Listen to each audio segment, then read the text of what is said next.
Avant le coucher du soleil et sur la bruyère, les sœurs du destin ont rencontré Macbeth et Banquo quand le bacchanal a cessé et quand la bataille contre les troupes du roi de Norvège est gagnée et perdue.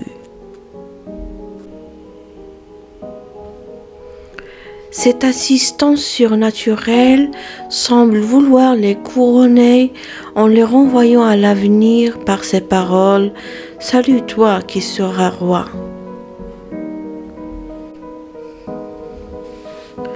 Quant à Banquo, il gourmande les sœurs, il leur commande de lui parler et alors d'une bouche prophétique, elle le proclame père d'une race de rois.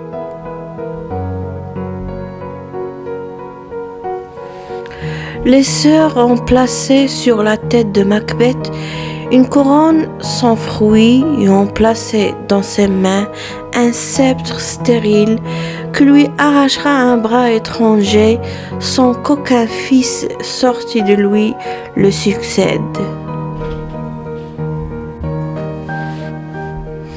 Les sœurs du destin se sont montrées assez véridiques à son égard. Tout cela ne passerait pas à sa postérité. Cependant, c'est Banquo qui serait la tige et le père d'une race de rois.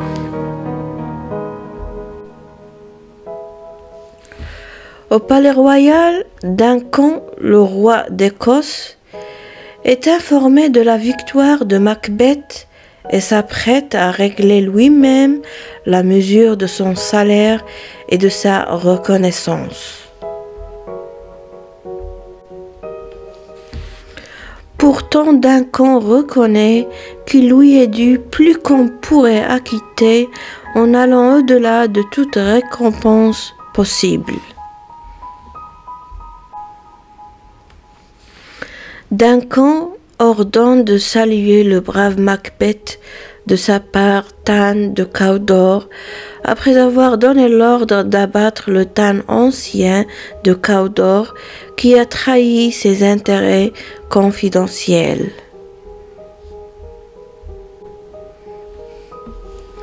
Macbeth informe sa femme de tout en envoyant une lettre et lui fait part des prédictions des sorcières. Il charge un serviteur de le devancer pour accomplir son message de l'arrivée de Duncan à leur château ce soir, pour leur combler d'honneur et des remerciements comme marque d'affection.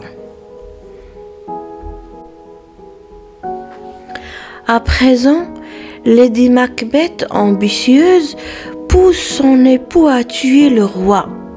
Elle le charge de dépêcher le grand ouvrage cette nuit qui donnera désormais à leur nuit et à leur jour la puissance et l'autorité souveraine. Toutefois, Macbeth hésite. Après avoir acquis une réputation brillante comme l'or, il est ballotté entre des sentiments contraires. Finalement, il est décidé et tend tous les agents de son corps pour cette terrible action après que le roi Duncan a joui d'un plaisir inaccoutumé. En effet, le royal maître est assassiné. Suivant les apparences, le coup est fait par ceux qui étaient chargés de garder sa chambre. Leurs mains et leurs visages étaient tout souillés de sang, ainsi que leurs poignards. Mais Banquo les sollicite de se rassembler et de faire des recherches sur cette sanglante action afin de la connaître plus à fond.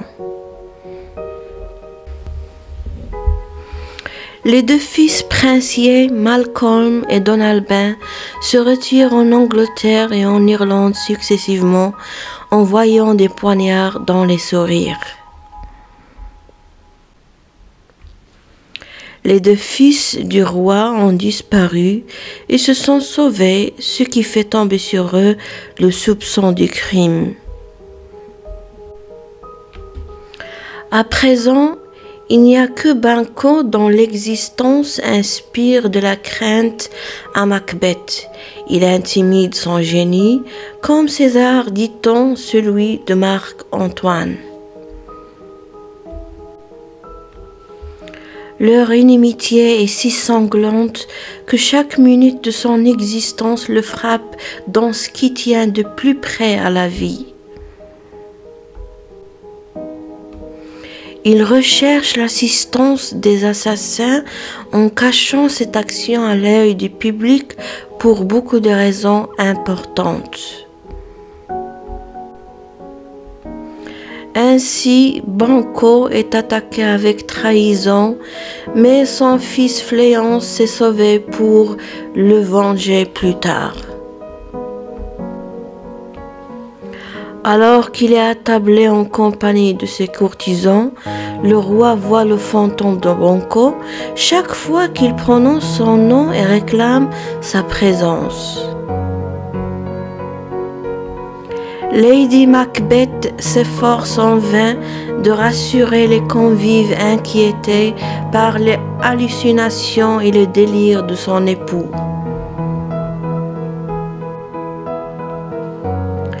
À la caverne de l'Acheron, Macbeth y vient pour apprendre sa destinée des 3 sorcières. Ces dernières le préviennent de se garder de Macduff, tante de Fife et gentilhomme hostile au nouveau roi.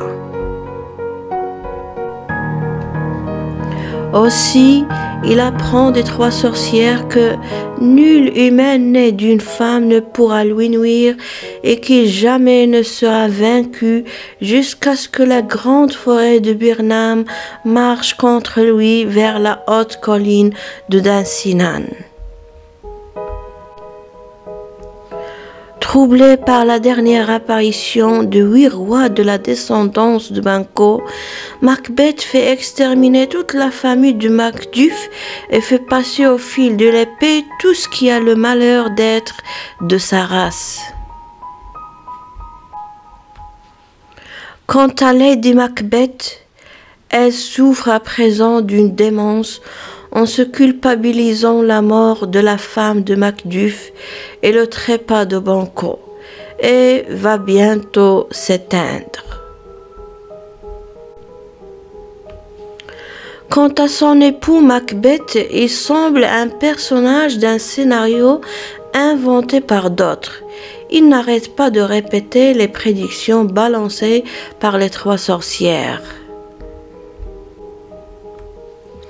De là, il s'apprête de repousser les troupes de Malcolm et Macduff sans crainte, puisque nul homme né d'une femme ne peut nuire à Macbeth.